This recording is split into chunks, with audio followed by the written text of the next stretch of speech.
In kot obljubljeno je tu še kavica v Trstu. Kadar se naša ekipa odpravi prek državne meje, je to povezano s Slovenci. In tako je bilo tudi tokrat, ko smo si ogledali prenovljeno stanovanje v 120 let stari stavbi v Trstu. Lastnica, sicer arhitektka, ki se v zadnjem času vse bolj posveča notranji opremi, mu je vtisnila zelo poseben in oseben pečat. V Trstu smo. Povabila nas je gospa, ki je sicer Ljubljančanka, ampak si je staro stanovanje opremila na novo in to je njena poletna rezidenca, pravi. Andreja, zakaj prav Trst? Že Habsburžani so imeli Trst kot izhod na morje, tako je tudi iz Ljubljane to najbližje mesto do morja. In če se lahko odločiš med mestom in morje, ima Trst to oboje, kar pa tudi ponazarja Piazza Unità z največjim tovrstnim trgom, ki ima odprt pogled na morje in ob strani levo, desno in zadaj palače, ki se še podaljša s pomolom in dobesedno simbolizira izhod na morje. Tukaj smo v vašem stanovanju, vendar ste se odločili pravzaprav tako rekoč na pol preseliti, zdaj ste menda skoraj pol leta že tukaj. Zakaj pravzaprav je pa bila potrebna, oziroma kje ste videli smisel v investiciji v stanovanje? Skratka, Trst mi je bil zaradi prej naštetih razlogov že od nekdaj zelo všeč in ko sem se pozanimala tudi za cene nepremičnin, so približno več kot pol cenejše za en podobno nepremičnino v Ljubljani.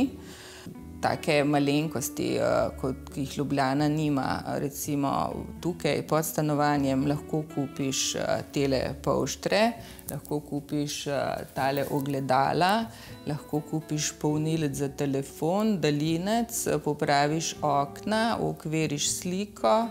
To je vse na istem trgu. Ljubljana je to izgubila, priredila je turistični ponudbi mesto in praktično lokalni človek se mora peljati v BTC, da karkoli kupi. Tukaj se vse dobi v okviru 300 metrov, imaš vse. Mogoče, a sva lahko precizna glede hiše, kaj ste uspeli zvedeti, ker vidim, da pravzaprav vas zanima, kje ste in zakaj je tako, kot je. Zgradba je iz 1900, imam edini balkon na celi zgradbi. Na obeh straneh tega niza so prekrasna stopnišča, kajti eno vodi do zvezdnarne, drugo pa do prekrasnega parka. Stropovi so izjemno visoki, zidovi so širine meter. To je pač taka solidna zgradba, ki simbolizira prestiž tega časa. Skratka, v Trstu so vse zgradbe neoklasicistične. Stanovanje je bilo naseljeno, tako da Andreji ni bilo potrebno veliko spremeniti. Stanovanje je prej pripadalo umetniku, glasbeniku, skladatelju, ki ga je zapustil, ker je pač bil že v svojih letih in se je selil pač nazaj v Slovenijo. Stanovanje je pred 3 leti on generalno prenovil, tako da je v bistvu bila potrebna samo menjava pohištva. Radiatorji so še iz časa Marije Terezije, tako da grejo nenormalno dobro. Kakšna je kvadratura? Kvadratura je 116 kvadratov.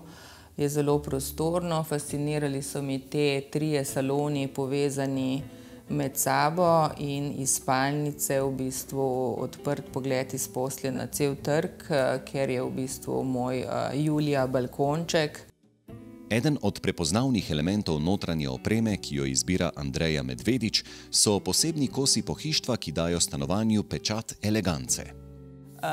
Vendar tukaj je to s temi kosi, ki so zelo posebni, mešanjem zlate, turkizne in srebrne, dosežemo nek prestižen efekt, ki v bistvu težko opredelimo. To ni starina, to je nov kos, dizajnerski, skombiniran z lustrom, ki je tudi dizajnerski in z temi okvirji in štukaturami pač dobimo en poseben miks, ki ga jaz poimenujem La Dolce Vita.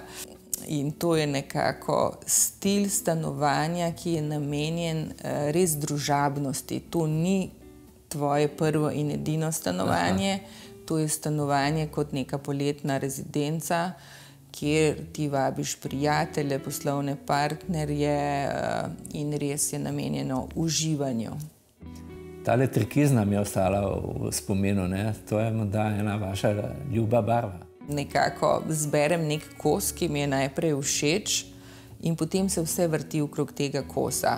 Tukaj je ta fotelj školjka, bil turkizen in potem smo zapeljali vse detajle skozi to barvo. Sten pravzaprav tudi niste pustili praznih? Ne, pač na steni sodijo pač ogledala, ker so moja stalnica nekako. Tukaj jih ni toliko, ali še niso vsa prišla, to je zdaj vprašanje. Drugače sem to stanovanje kupila ravno v obdobju, ko je imel Escher svojo veliko razstavo, ki je potovala po Evropi. Krasna postavitev in ker je on živel tudi v Italiji, nisem sicer prepričana, da prav v Trstu, sem se odločila, ker se je težko Escherjeve reprodukcije dobilo, da nabavim nekaj Escherjevih reprodukcij. Potem tale nekako simbolizira prenovljeno staro stavbo. Potem na hodniku so pa izključno moji portreti iz mladosti, ki sem jih našla, še ne obešene v enem ateljeju.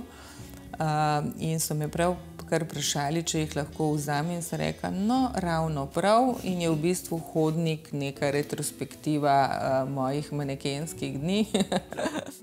Ostale slike tudi v spalnici, imamo pa Fontano di Trevi in nekaj cerkev iz Dunaja, ker to je nek miks romansko-germanske zadeve in jaz pa dodajam slovansko noto v hodniku.